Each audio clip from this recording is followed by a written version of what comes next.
On a freezing winter night, the grand mansion fell silent.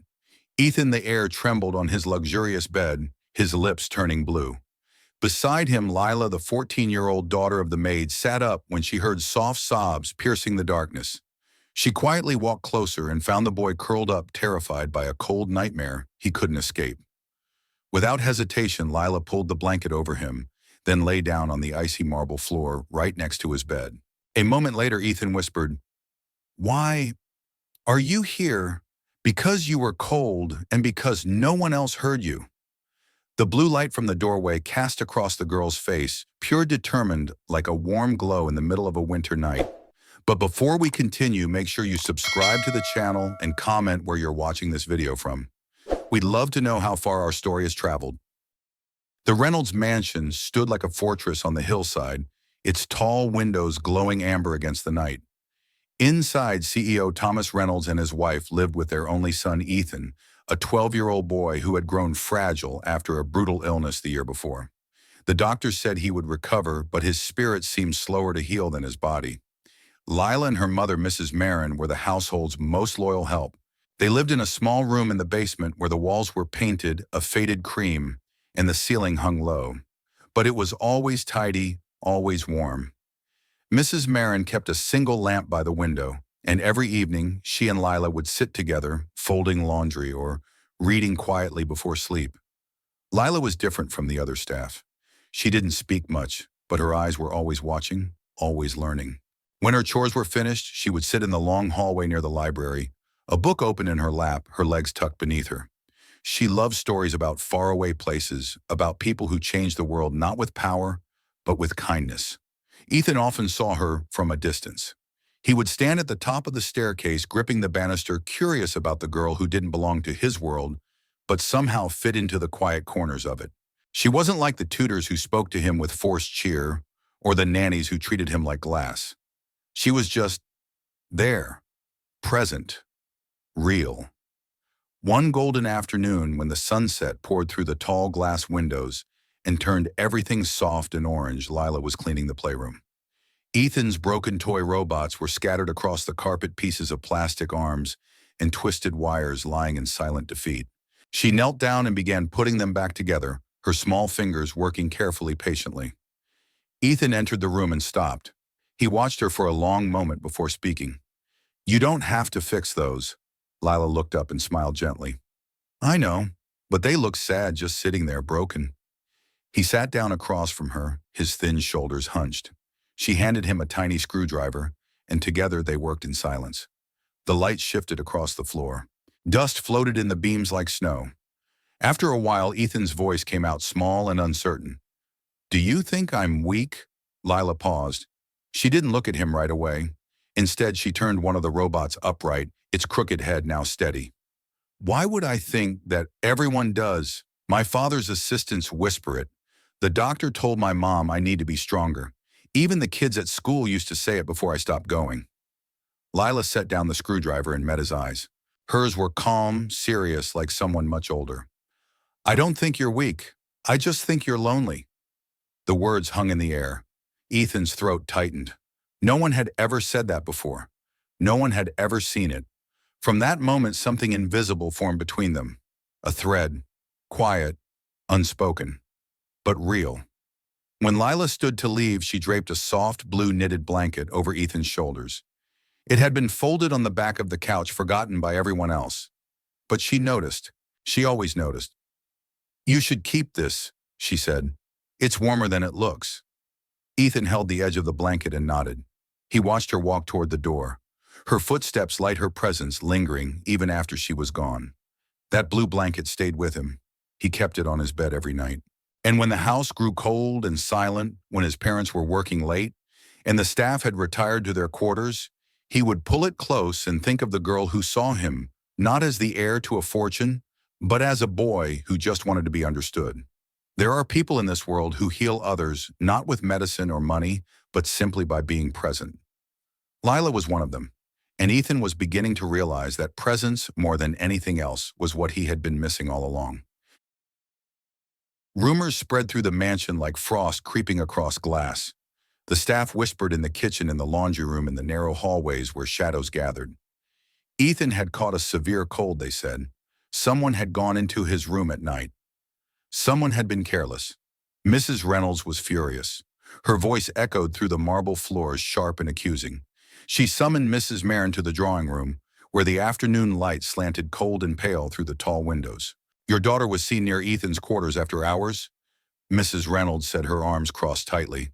"This is unacceptable. My son is vulnerable. He cannot afford to be exposed to unnecessary risk." Mrs. Marin stood with her head slightly bowed, her hands clasped in front of her. "Ma'am, I assure you, Lila would never." "I don't want assurances. I want discipline." Lila stood just outside the doorway, hidden behind the frame, listening. Her heart pounded. She knew the truth. She had heard Ethan coughing 2 nights before and had brought him a glass of warm water. That was all, but she also knew that the truth didn't always matter in a house like this. When her mother emerged from the room, her eyes were red, but her face was steady. She took Lila's hand and led her back downstairs without a word. That evening, Mrs. Marin was scolded again in front of the other staff. The housekeeper made an example of her, citing negligence and poor supervision. Lila stood beside her mother, silent, her jaw tight. She wanted to speak. She wanted to shout that it wasn't her mother's fault, that she had only tried to help. But the words stayed locked inside her throat. Ethan heard it all. He was sitting in the library pretending to read, but the voices carried through the ventilation system that connected the rooms.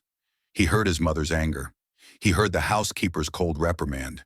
He heard Lila's name spoken like an accusation. His hands gripped the book so tightly the pages bent. He wanted to run downstairs and tell them the truth. But his father was in the next room on a conference call worth millions of dollars, and Ethan had learned long ago that interrupting his father was something you simply didn't do.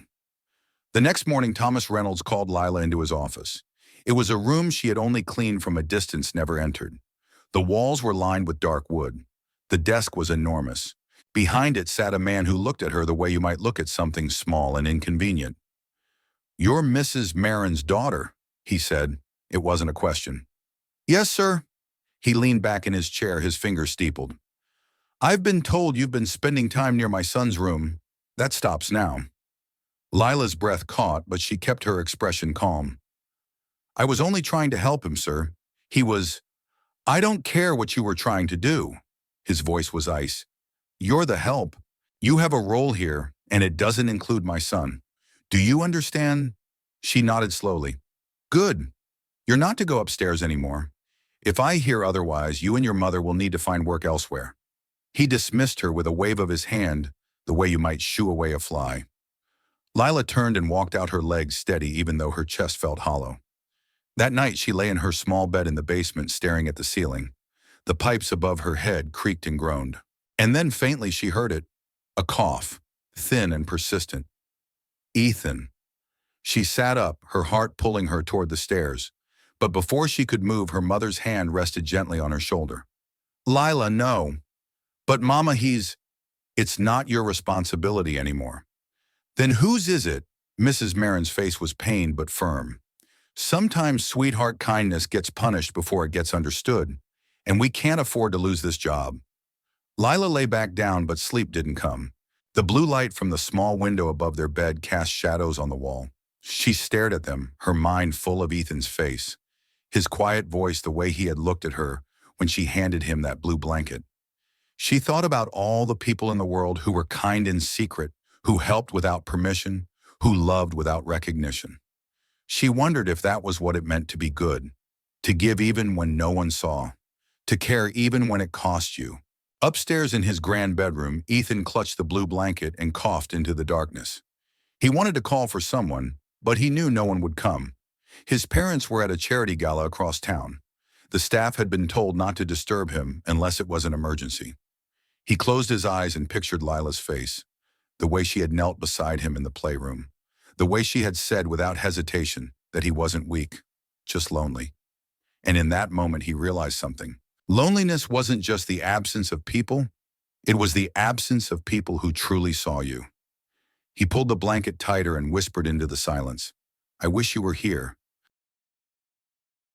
The storm came without warning. Rain hammered against the windows like 1,000 urgent fists, and the wind howled through the trees surrounding the mansion.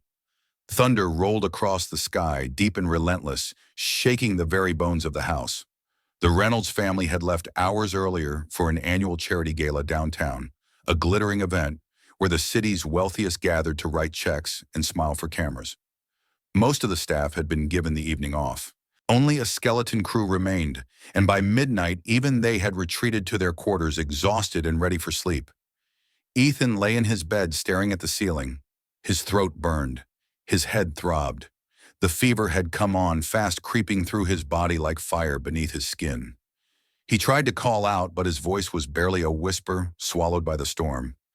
He reached for the intercom button on his nightstand, the one connected to the kitchen and staff quarters. His fingers trembled as he pressed it. Once. Twice. A weak, crackling sound filled the air. "Hello, is anyone there?" Silence. He pressed again harder this time, panic rising in his chest. "Please, I need help." Downstairs in the dim glow of the kitchen, Lila was wiping down the counters. Her mother had already gone to bed and the house felt emptier than usual. She was about to turn off the lights when she heard it. A faint voice distorted by static coming through the old intercom speaker mounted on the wall. "Please." Her heart stopped. She knew that voice. Without thinking, she dropped the cloth and ran. Through the hallway, up the servants' staircase. Her bare feet barely made a sound on the cold stone steps. She didn't care about the rules. She didn't care about Mr. Reynolds' warning. All she cared about was the boy who had once sat with her in the golden light putting broken robots back together. She burst through Ethan's door and froze. He was on the floor beside his bed, his body curled into a tight ball, shaking violently. His skin was pale, almost translucent, and his lips had taken on a faint blue tint. The blue blanket lay tangled beneath him, half on the floor, half still clinging to the edge of the mattress. "Ethan." She rushed to his side and knelt down, her hands hovering over him, unsure where to touch or how to help. His eyes fluttered open, glassy and unfocused. "Lila." His voice was so small it broke her heart. "I'm here. I'm right here." She grabbed the blue blanket and wrapped it around his shoulders, then pulled him gently into her arms. He was burning up, his body radiating heat, but his hands were ice cold. She held him close, rocking him slightly the way her mother used to hold her when she was little and afraid. "You're going to be okay," she whispered. "I promise, you're going to be okay." But she wasn't sure. She had no phone, no way to call for help. The storm had knocked out the main power, and the backup generator only kept the emergency lights running. She couldn't leave him to find someone. What if he stopped breathing? What if he got worse? So she stayed. She pulled a pillow from the bed and placed it on the floor, then carefully laid Ethan down, keeping the blanket wrapped tightly around him. She lay beside him on the cold marble, her arms stretched across his chest, feeling the shallow rise and fall of his breathing. Hours passed. The storm raged on. Lila didn't sleep. She kept her eyes on Ethan, watching, waiting, praying, in the quiet language of the heart. When the first light of dawn crept through the windows, pale and gray, Lila heard the sound of car doors slamming outside. Voices, footsteps. The Reynolds family had returned. Mrs. Reynolds came up the stairs first, her heels clicking sharply against the marble. She pushed open Ethan's door, expecting to find her son asleep in his bed. Instead, she saw something that made her freeze in place. Lila, the maid's daughter, lying on the floor. Ethan, her precious son, cradled against the girl's side, both of them wrapped in that old blue blanket. Asleep. Together. "What is this?" Her voice shattered the silence like glass. Lila's eyes snapped open. She sat up quickly, her heart hammering, her body stiff from the cold floor. "Ma'am, I can explain." "Get away from him." Mrs. Reynolds rushed forward, pulling Ethan away from Lila, cradling him in her arms. Thomas, get up here now." Mr. Reynolds appeared in the doorway seconds later, his face dark with confusion and anger. "What's going on?" "This girl," Mrs. Reynolds said, her voice shaking with fury and fear, "was in our son's room, on the floor, with him." Thomas's jaw tightened.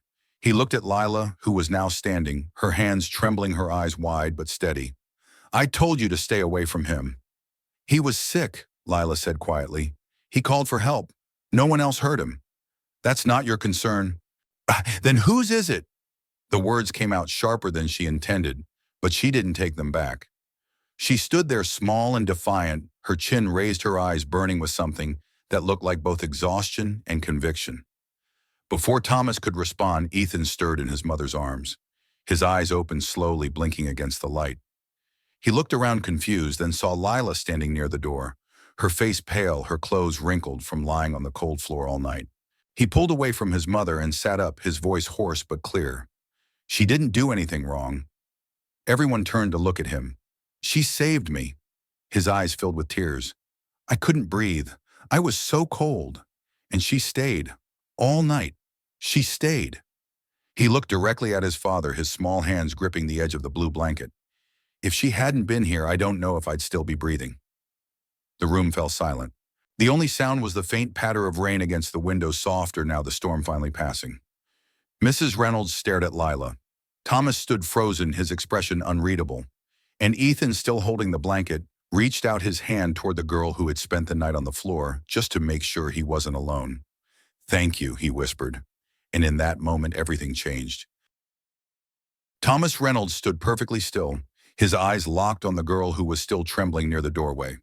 She looked so small in that moment, her shoulders hunched, her hands clasped in front of her, like she was bracing for another blow.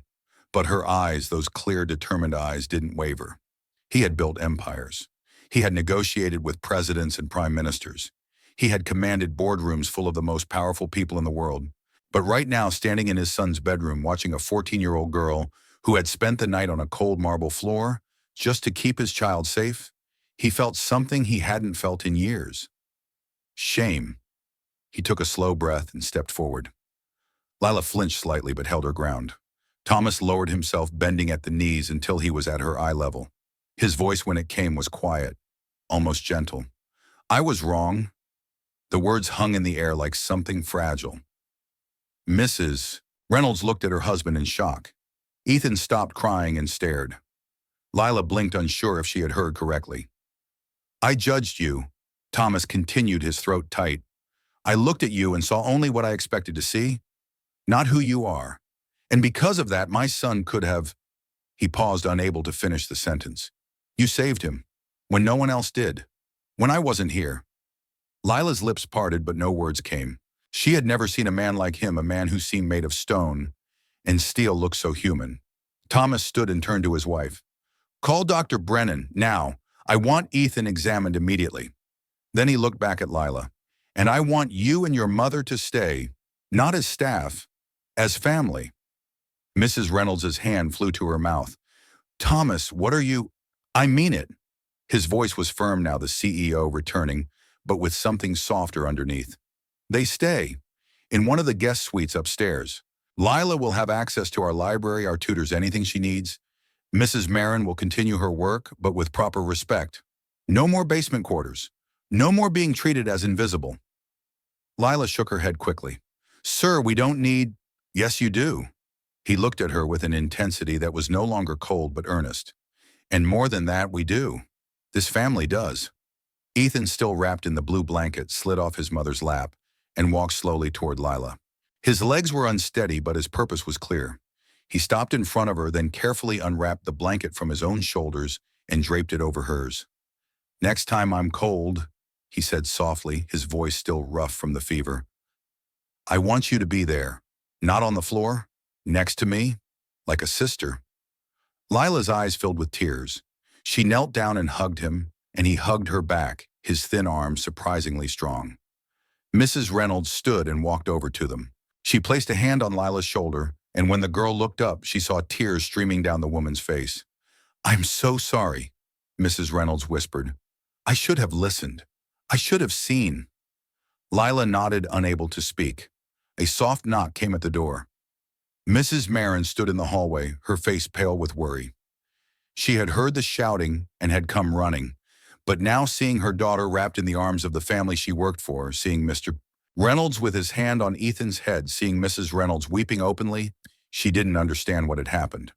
Thomas turned to her. "Mrs. Marin, please come in." She stepped inside hesitantly. "Your daughter," he said, his voice steady and clear, "is an extraordinary young woman. She has more courage and kindness than most people I've met in my entire life.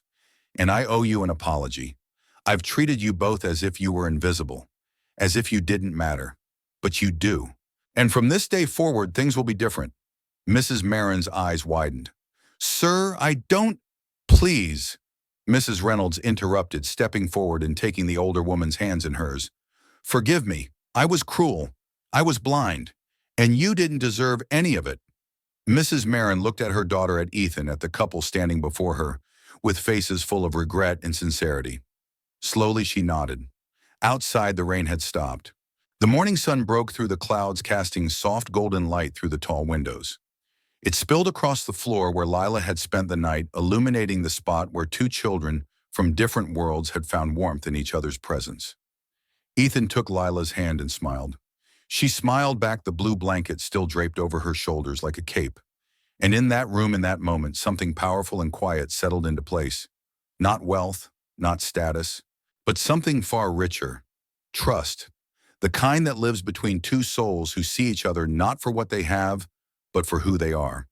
And once that kind of trust is born, it changes everything. A month passed like a gentle breath. The mansion, once cold and silent, began to feel different. Warmer. Alive. Ethan grew stronger each day. His cheeks regained their color. His laughter, once so rare, now echoed through the hallways.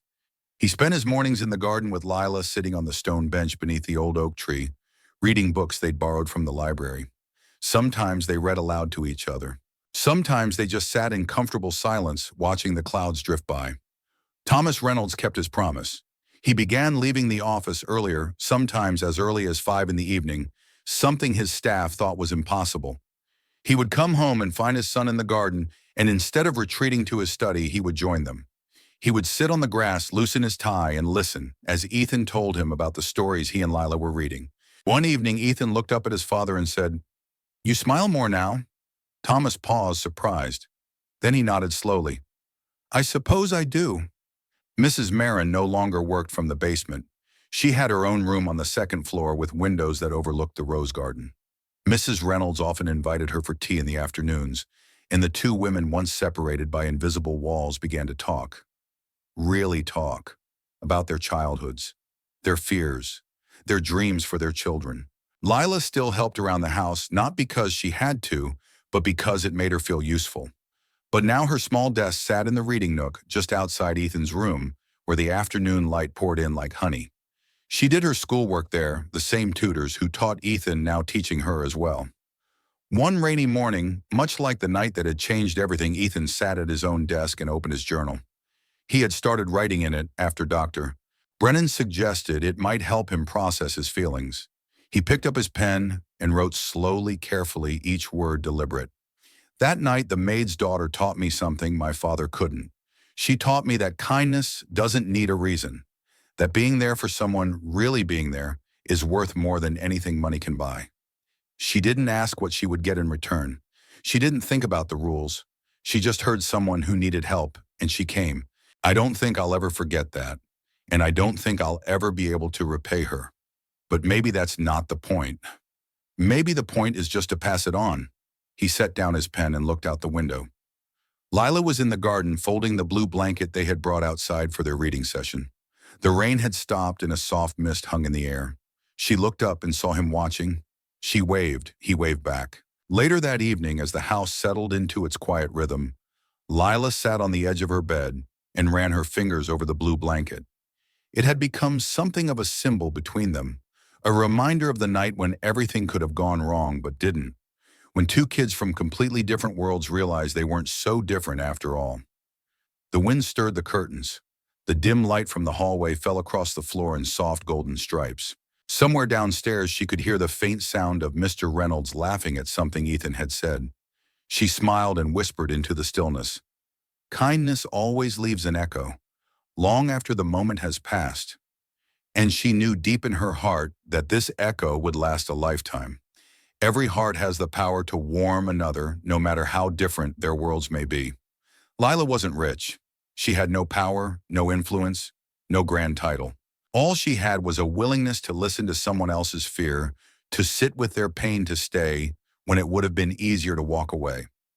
And Ethan, born into silk and luxury, surrounded by everything money could buy, discovered that what he needed most was something money never could. Someone who cared, truly cared without asking for anything in return. This story isn't just about a maid's daughter and a billionaire's son. It's about two children who taught the adults around them that love has no status, that compassion doesn't check your bank account before it shows up, that the most valuable thing we can offer each other is our presence, our attention, our humanity. In a world that often measures worth by wealth and power, sometimes the bravest thing we can do is simply be there for someone who needs us. And I'm really curious, where are you listening to this story from, and what time is it where you are? Please share in the comments below. Thank you for listening and for sharing your precious time with me. And don't forget to subscribe to Maid's Daughter Stories to follow more tales where small acts of courage light up the world.